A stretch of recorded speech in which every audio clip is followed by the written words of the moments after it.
शिव के मंदिर में जब भी आप कोई सामग्री लेकर जाएं,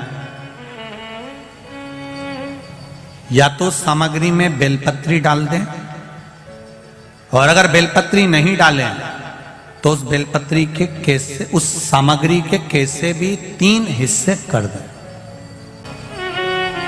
शिव महापुराण की कथा कर रही है, एक भाव वर्णन किया है।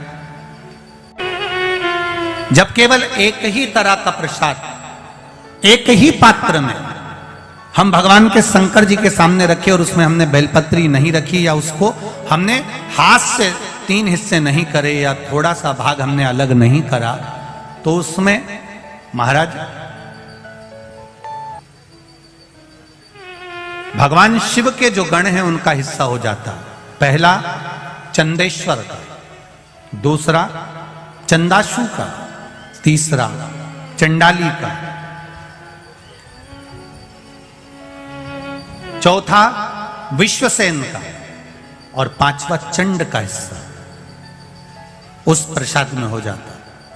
शिव महापुराण की कथा कर रही है, भगवान शंकर का चरित्र कह रहा है कि भगवान शिव के सामने जो भी हम भगवान के सामने प्रसाद रखें उसमें बेलपत्र अवश्य चढ़ना चाहिए, या थोड़ा सा भाग में अंतर कर देना चाहिए।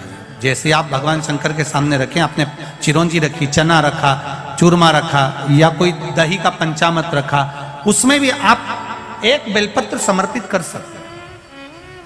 क्यों?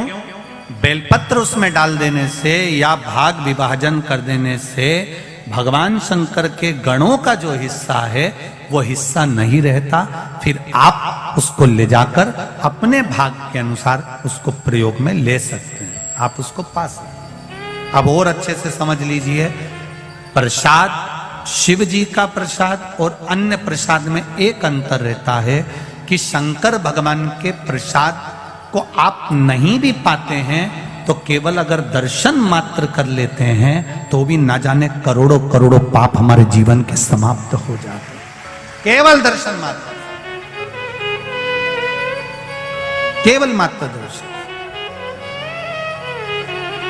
सभी लोग शिव मंदिर में जाने से पहले महाराज जी द्वारा बताए गए इस नियम को अपनाएंगे और अपना जीवन सफल करेंगे। श्री शिवाय नमस्तुभ्यम।